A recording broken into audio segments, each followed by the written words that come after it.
Good afternoon all of you. आज मैं class 7th का 5 चैप्टर हिंदी व्याकरण का समझाने जा रही हूँ। शब्द भंडार। इसमें पर्यायवाची शब्द किसे कहते हैं?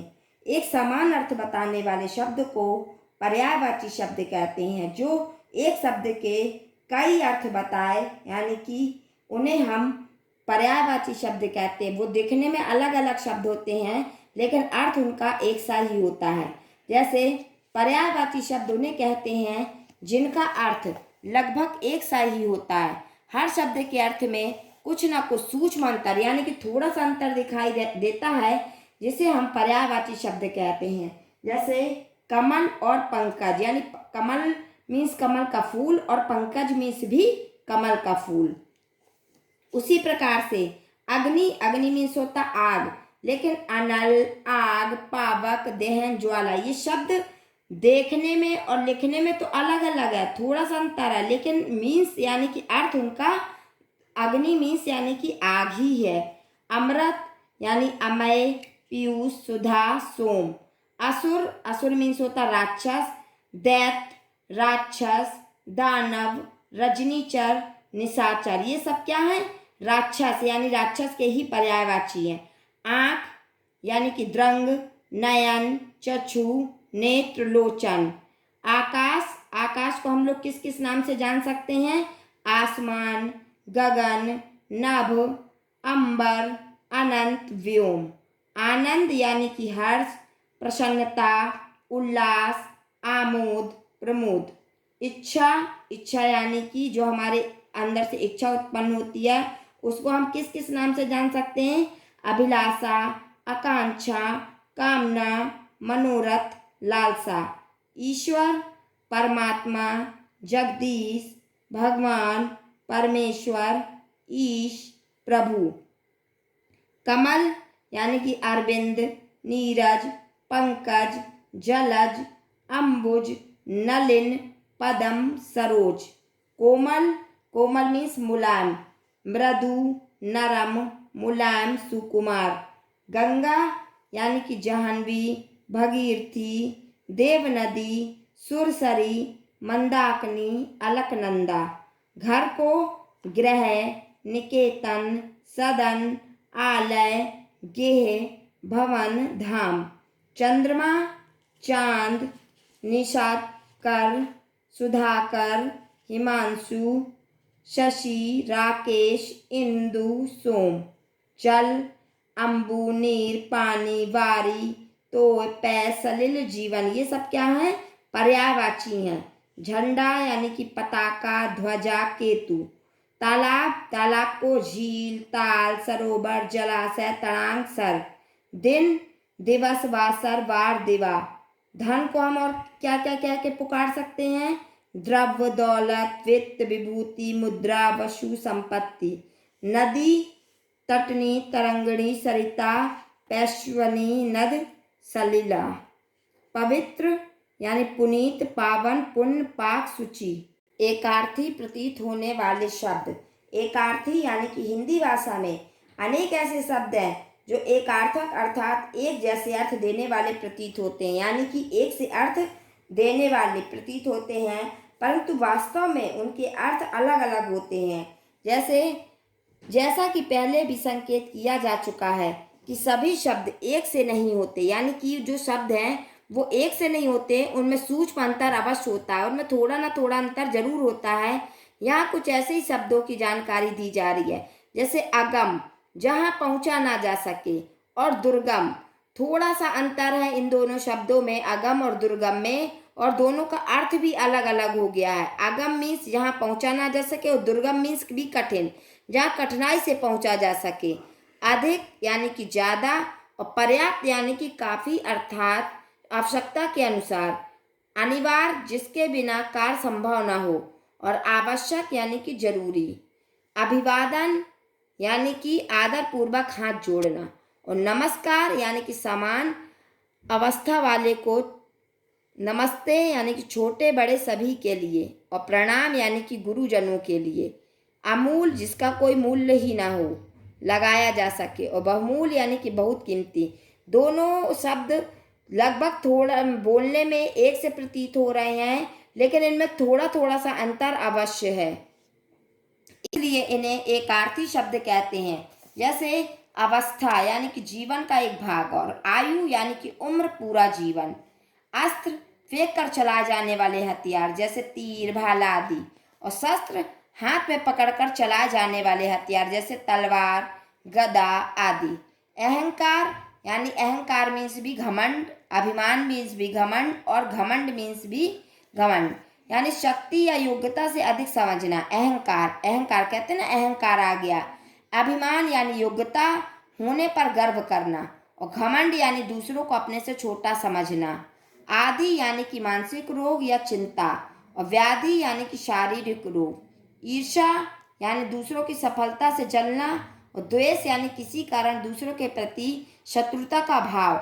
यानी कि ये शब्द देखने में और सुनने में लगभग थोड़े थोड़े अंतर दिखाई दे रहा है, इसलिए इन्हें एकार्थक शब्द कहते हैं। अब मैं आपको विलोम शब्द के बारे में बताने जा रही हूँ। विपरीत अर्थ बताने वाले ये शब्द विलोम अथवा विपरार्थक शब्द कहलाते हैं। शब्द अर्थ की दृष्टि से एक दूसरे के विरोधी होते हैं, यानी कि एक दूसरे का उल्टा अर्थ बताते हैं। उन्हें हम विलोम शब्द या विपरार्थक शब्द के नाम से जानते हैं। इन्हें विलोम शब्द भी कहते हैं। जैसे सुंदर का असुंदर, उदय का अस्त। उसी प्रकार से अंधकार का प्रकाश, यानी अंधकार मीन्स अंधेरा और प्रकाश मीन्स उजाला। अनुकूल और प्रतिकूल। अर्थ का अनर्थ, आदर का निरादर, आदान का प्रदान, आदि का अंत। आयात यानी लेना, और निर्यात मीन्स देना। आस्तिक नास्तिक, उचित अनुचित, उत्तीर्ण अनुत्तीर्ण। उदय का अस्त, उदार का अनुदार, उन्नति का अवनति, उपकार का अपकार, उपयुक्त का अनुपयुक्त, उपस्थित का अनुपस्थित, और गुण का अवगुण। ये एक दूसरे का उल्टा अर्थ बता रहे हैं, इसलिए इन्हें विलोम शब्द के नाम से जाना जाता है। अब मैं आपको अनेकार्थी शब्द बताऊंगी। अनेकार्थी शब्द उसे कहते हैं जिसके एक से अधिक अर्थ हों, यानी कि एक शब्द के कई अर्थ निकले, उन्हें अनेकार्थी शब्द के नाम से जाना जाता है। जैसे कुल, कुल का एक अर्थ है समस्त तथा दूसरा है वंश। इसी प्रकार से अंक, अंक मीन्स होता गोद और संख्या। अंबर यानी कि वस्त्र और आकाश। उत्तर, उत्तर यानी दिशा भी है और जवाब भी। कक्षा यानी कि वर्ग, पृथ्वी आदि ग्रहों की परिधि। कनक में सोना, धतूरा, गेहूं, ये सब क्या है? अनेकार्थक शब्द है। कर मीन्स होता हाथ, टैक्स, किरण। घोड़ा यानी कि अश्व, बंदूक का घोड़ा, शतरंज का एक मोहरा। और धातु यानी सोना, चांदी आदि, और क्रिया की धातु। पत्र यानी पत्ता, चिट्ठी, समाचार पत्र। फल यानी कि खाने का फल, चाकू का हल का फल या परिणाम। लाल मीन्स होता रंग, बहुमूल, पत्थर, बेटा। वार मीन्स दिन और आक्रमण। हरि यानी विष्णु, बंदर, शेर, सर्प।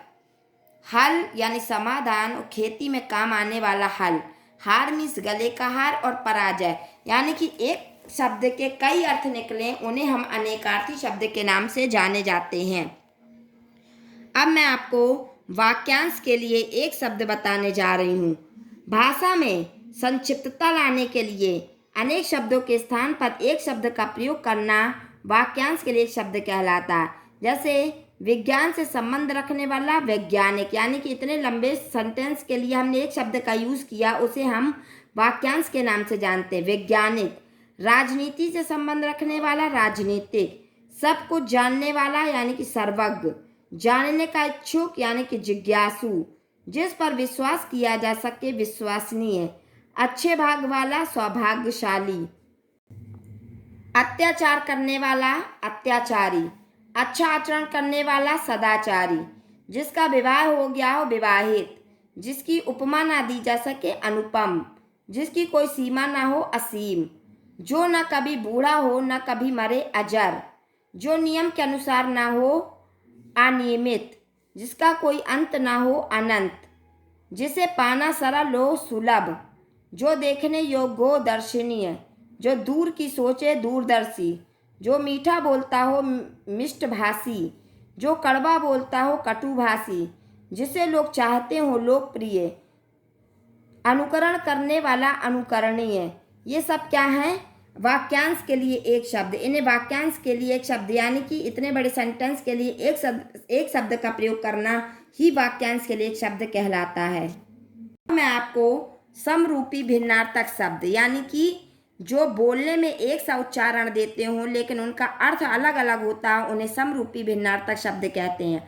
वे शब्द जिनका उच्चारण लगभग समान हो परंतु अर्थ अलग अलग हो, जैसे अनल, अनल मीन्स अग्नि और अनिल मीन्स हवा, यानी थोड़ा सा अंतर है फिर भी दोनों का अर्थ भी अलग अलग है। जैसे अन्न मीन्स अनाज, अन्न मीन्स दूसरा। अपेक्षा यानी कि तुलना, उपेक्षा यानी कि अवहेलना, लापरवाही। अली मीन्स भौरा और आली मीन्स सखी। आकार यानी रूप और आकर मीन्स खान। आदि यानी शुरू और आदि मीन्स अभ्यस्त। उपयुक्त यानी ठीक और उपर्युक्त मीन्स ऊपर या कहा गया। और मीन्स तरफ और मीन्स दूसरा। कंकाल मीन्स हड्डियों का ढांचा और कंगाल मीन्स करीब। कपट मीन्स छल और कपाट मीन्स किवाड़। कुल मीन्स वंश और समस्त और कूल मीन्स किनारा। कृपण मीन्स कंजूस और कृपाण मीन्स तलवार।